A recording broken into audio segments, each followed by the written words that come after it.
ጊዜ የምለው ለምድርን የሚገዛበት ነው እንጂ ክርስቶስ ንጉስ ነው። ክርስቶስ ስለነገሰ አይደል እንደ ሰይጣን እንደዚህ እግራችን በታች ምናደርግ ክርስትናችን ታዲያ በብስጭት እኮ ነው። በብስጭት ሰይጣን እንደዚህ እያወቀ ያለ ክርስቶስ መንገሱ ነው። ወንድም አረጋ ወንድም ማርቆስ ማነው? ወይ ደህና ነው? አይ አሁን ከሆነ ደውዬለት አላውቅም። ወንድም ማርቆስ ደህና ነበር። አይ ቲንክ ከ3 ወር ከምናምን በፊት ደውዬለት ነበር። ማን አንተ? ማን ልበል? ማርክዬ ደህና ነው። እግዚአብሔር ስሙ ይባረክ። እሺ ተሰሎንቄም እንደዚህ ይላል። ሁለተኛ ተሰሎንቄ እንደውም ከመጀመሪያው ጀምሬ ባነበው ደስ እንግዲህ ያንብቡልን ጋሼ እንደዛ ከእንትኑን ሀሳቡን በበለጠ እንትን ለማለት ሁለተኛ ተሰሎንቄ ምዕራፍ 2 ላይ በመጨረሻው ዘመን ነው። እነሱ ልክ እግዚአብሔር ሁሉን ነገር በጊዜው በዛን ጊዜ ያለው ለኛ ሲገልጥ በእነሱ በተሰሎንቄ ሰዎች ነው። ነገር ግን ወንድሞቼ ሆይ ስለ ጌታችን ስለ ኢየሱስ ክርስቶስ መምጣትና ወደ እርሱ ስለመሰብሰባችን በመንፈስ ወይም በቃል ወይም ከእኛ እንደሚመጣ በመልእክት የጌታ ቀን ደርሷል ብላችሁ ከአእምሯችሁ ተሎ እንዳትናወጡ እንዳደነግጡም እንለምናችኋለን። ማንም በማናኛውም መንገድ አያስታችሁ። ክህደቱ አስቀድሞ ሳይመጣና ይሄ ነው ክህደቱ አስቀድሞ ሳይመጣ የአመፃ ሰው እርሱም የጥፋት ልጅ ሳይገለጥ አይደርስምና። አሁን ሰዎች የጥፋት ልጅ ሲባል የሆነ ሱሪ እናንትን አድርጎ የሚመጣ ነው የሚመስላቸው።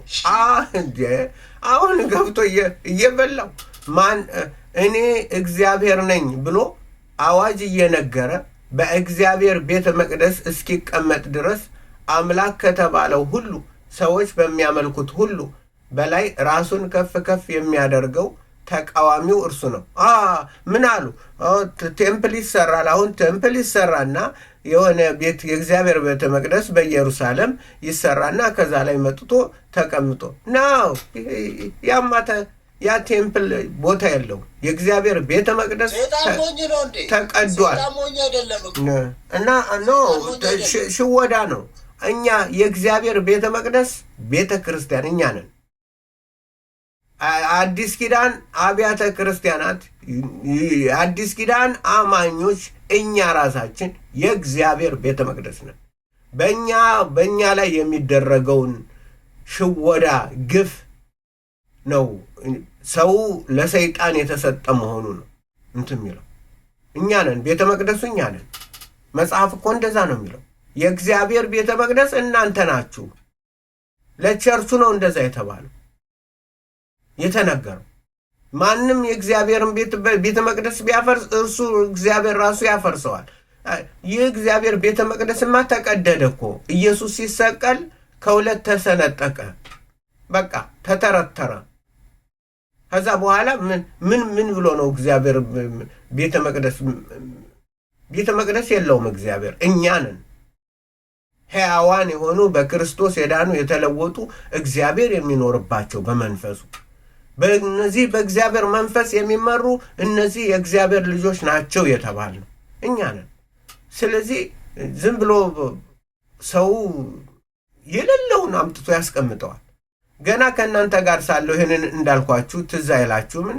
በገዛ ራሱ ጊዜ ይገለጥ ዘንድ የሚከለክለው አሁን ታውቃላችሁ። ይህን ሰርቼበታለሁ። የአመፅ ምስጢር አሁን ይሰራልና ብቻ ከመንገድ እስኪወገድ ድረስ አሁን የሚከለክላል። በዛን ጊዜ ጌታ ኢየሱስ በአፉ መንፈስ የሚያጠፋው ሲመጣ በመገለጡ የሚሽረው አመፀኛ ይገለጣል። በምን ይገለጣል? ይድኑ ዘንድ የእውነትን ፍቅር ስላልተቀበሉ ለሚጠፉ የእርሱ መምጣት በተአምራት ሁሉና በምልክቶች በሐሰተኛ ድንቆች በአመፃ መታለል ሁሉ እንደ ሰይጣን አሰራር ነው። ሰይጣን ነው፣ በቃ የሰይጣን አሰራር ነው። በድንቅ በታምራት እኔ እኮ ድንቅና ታምራት የሚያድን ቢሆን ኑሮ መጀመሪያ የሚድኑት የእስራኤል ህዝቦች ናቸው።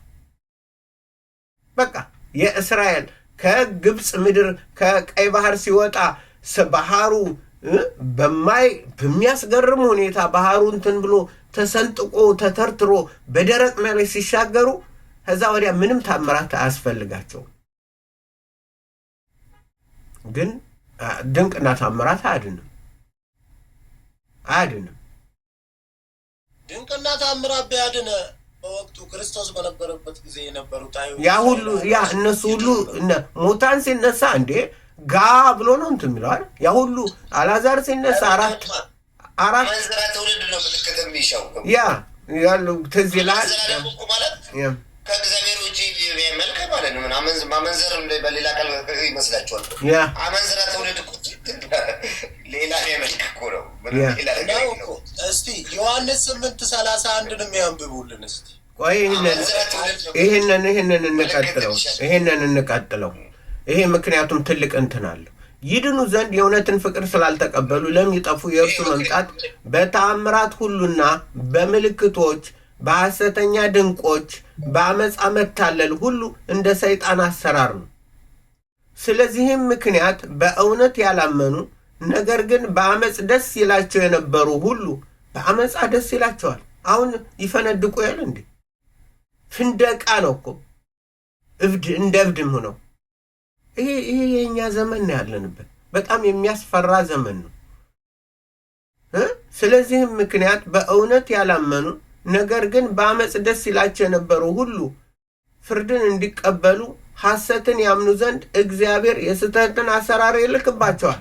ልክ ፈርዖን እምቢ አላር ልቀቅ እምቢ ልቡን ያጠነከረ ይላል። ልቀቅ እምቢ ልቡ እንትን ልክ የታሰረ እንትን አለ አይደል? ይሄን አድርግ እምቢ እምቢ ይጨምርልሃል። እንደዚህ ነው። እግዚአብሔርን አልሰማም ሲሉ ለክፉ አሳልፎ ይሰጣል።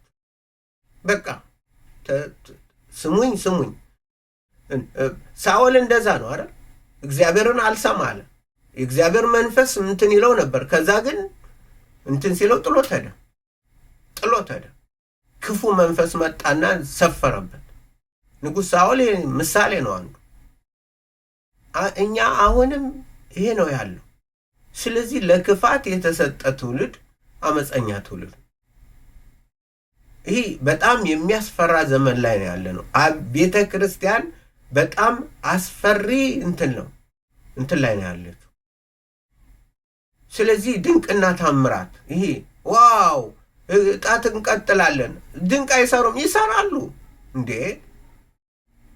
ድንቅ እኮ እሳት እስኪያወርድ ድረስ እንትን ሲል ምን ሊያመጣ ነው እሱ? ድንቅ ነው የሚሰራው። የእግዚአብሔር ፍርድ ነው የሚወርደው። ስለዚህ ወገኖች አስተዋዮች መሆን፣ እግዚአብሔርን ምንፈራ፣ ቃሉን የምንሰማ፣ ለእግዚአብሔር ቃል በቃ ቃሉ ይሄ ነው። ሁሌ ስንወጣ ስንገባ አንብቡት። እዚህ ቲክቶክ ገብተሽ አትድረቁ ወገኖች። ድርቀት ነው። ጊዜ ውሰዱ፣ መጽሐፉን ግለጡ፣ በር አንኳኩ። ጌታ ሆይ አስተምረኝ፣ ከዚህ ትውልድ አመልጥ ዘንድ እርዳኝ፣ እዚህ አለሁበት ከራሴ ክፋት ከምን አውጣኝ፣ አድነኝ፣ ታደገኝ፣ የቃልህን መገለጥ ስጠኝ። ይህ ሁሉ ሲሆን እንኳን በመጨረሻው መከራ በሚመዛብ ምን እንድትናገሩ ሰጣችኋለሁ ነው ያለው። ግን እኛ ተዘጋጅተን እንትን ስንል የጌታን እንትን ስንፈልግ በእኛ ላይ አይደል እየሆነ ያለው? በድንቅና በታምራት እኛ ድንቃችን ኢየሱስ ነው። ታምራታችን ከሰማየ ሰማያት እኛን ፈልጎ የእግዚአብሔር ልጅ መጥቶ ስጋ መሆኑ ነው። ይሄ ነው እኛን መስቀል ላይ ተንጠልጥሎ የእግዚአብሔር ልጅ መስቀል ላይ ተሰቅሎ እኔን ማዳኑ ይሄ ነው ድንቅና ታምራት። ከዚህ ውጭ ምንም እፈልገው የለኝ። አውሬው ያሸንፋል፣ እያሸነፈ ነው ያለው። ስለዚህ አውሬ ይመጣል። በእግዚአብሔር ነገር የግድ ይሆናል። ራዕይ 13 ላይ ራሱ ሊሆን ያለው ያ ራዕይ 13 ያ ይሆናል። ልታረዳ ያለው በሰይፍ ይገደል ዘንድ ያለው በሰይፍ ይገደላል። በሰይፍ የሚገሉ ሁለቱንም የሚገሉ አሉ። በሰይፍ ይገል በመጽሐፍ ቅዱስ የእግዚአብሔር ሰይፍ ነው መጽሐፍ ቅዱስ። በሱ ይገላሉ፣ እነሱም እንትን ይላሉ። ያ በሰይፍ የሚገደል ከትንሣኤ የበለጠ ጋሽ ከትንሣኤ የበለጠ አንድ ክርስቲያን በክርስቶስ ኢየሱስ በማመኑ ትንሣኤን አገኛለሁ፣ ከሞት ተነስቼ የዘላለም ሕይወትን አገኛለሁ፣ ከትቢያ ውስጥ ተነስቼ የእግዚአብሔርን መንግስት ወርሳለሁ ብሎ የሚያምን ሰው ከዚህ የበለጠ ድንቅ አለ? የለም። አሁን ይገርማል። እኔ ወደ 10 ዓመት ይሆነኛል ከእናቴ ጋር ከተያየን ፌዝ ቱ ፌዝ እንደዚህ እሷም እንዲሁም ቤተሰቦችም እንደዚህ አይነት ነገር ያሳድዳሉ።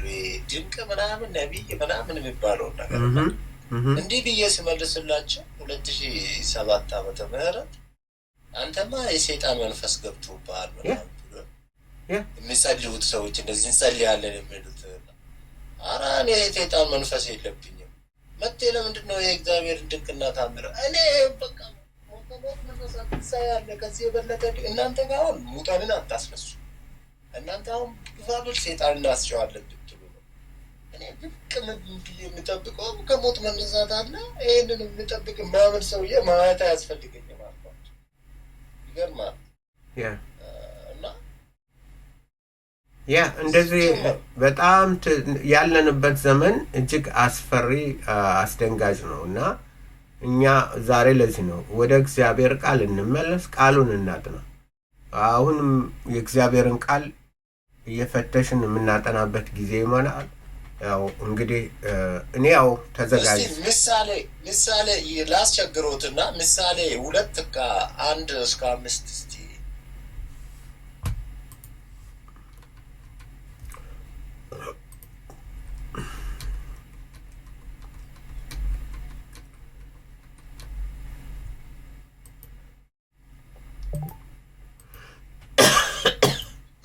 ገመቺስ ብዙ ትምህርቶች አላቸው። ዩቲዩብ ላይ ገብተህ ትምህርታቸውን ገብተህ ምሳሌ 30 ያስተማሩት አለ።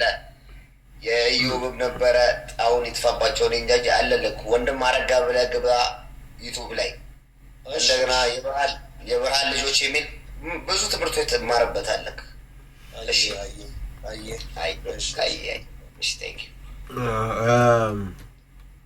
ልጄ ሆይ ቃሌን ብትጠብቅ ትእዛዜን በአንተ ዘንድ ሸሽገህ ብትዛት ጆሮ ጥበብን እንዲያደምጥ ታደርጋለህ፣ ልብህም ወደ ማስተዋል ታዘነብላለህ። ይሄ ነው በቃ ረቂቅ እውቀትን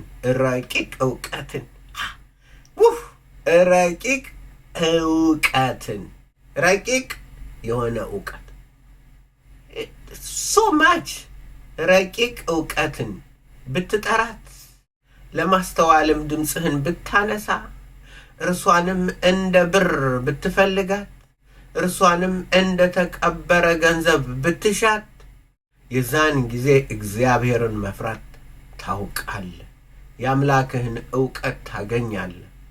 እግዚአብሔር ጥበብን ይሰጣልና ከክፉዎችም እውቀትና ማስተዋልን ይወጣሉ። ብዙ ክፉዎች እንደዛ ናቸው፣ ይወጣሉ። እርሱ ለቅኖች ደህንነት ያከማቻል። አሁን እንግዲህ በዚህ ጥቅስ መሰረት ልታደርግ የተባሉት እርምጃ እንድንወስድ የተጋበዝንባቸው መንገዶች አሉ። እንዲሁም እንደ ተብሎ በአማርኛ የተጠቀሱ አሉ። ከእነዚህ ከእንደ ውስጥ አሁን እንደ ብር እንደ ወርቅ እንደ ማዕድን አማካይ 9 ሜትር ድረስ ይቆፍራሉ ይባላል።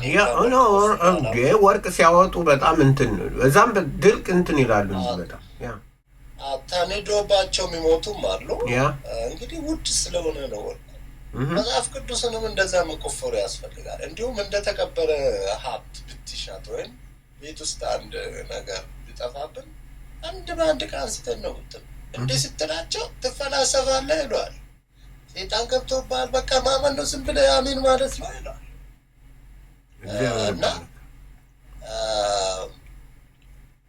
የዚህ ውጤት የዚህ ሁላ ጥረት ውጤት ሳትታክት የምታደርጋቸውን እውነትን ፍለጋ አንድ እግዚአብሔርን መፍራት ታውቃለህ። ስለ አምላክም እውቀት ትቀስማለህ፣ ታገኛለህ። ያሁን ህይወትን ያስገኛል።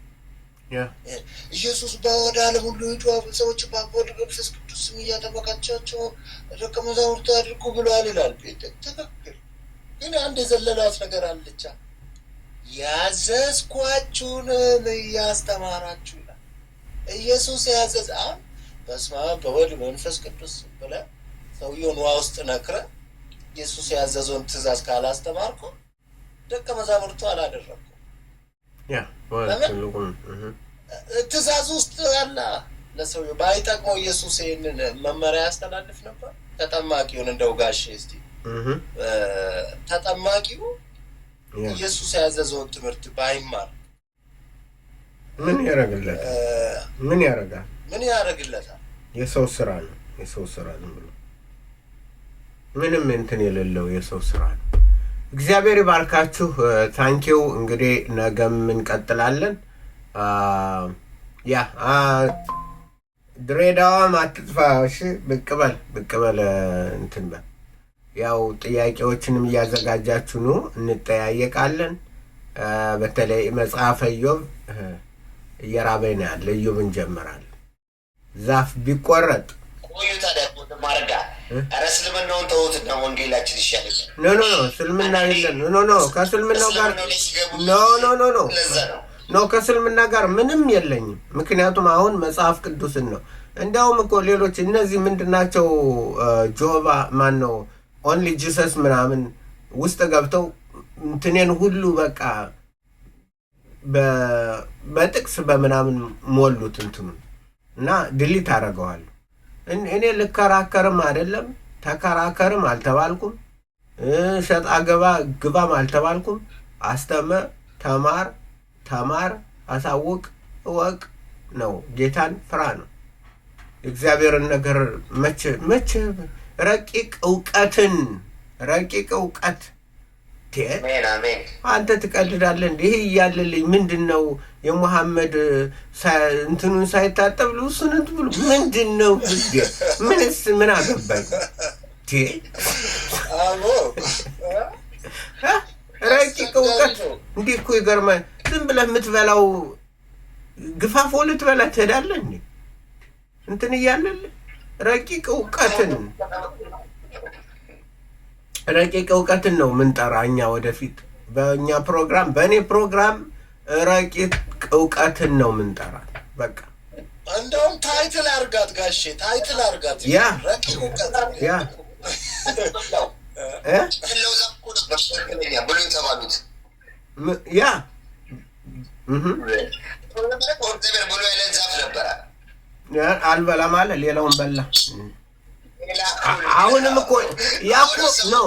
አሁን እኮ ይኸውልህ አሁን ባለፈው እነዚህ የገነት ዛፎች እንትን ላይ ሕዝቅኤል 31 32 33 እነዚህ ያልተገረዙ የገነት ዛፎች ወደ ጥልቅ ይጣላሉ፣ ወደ ጉድጓድ ይገባሉ።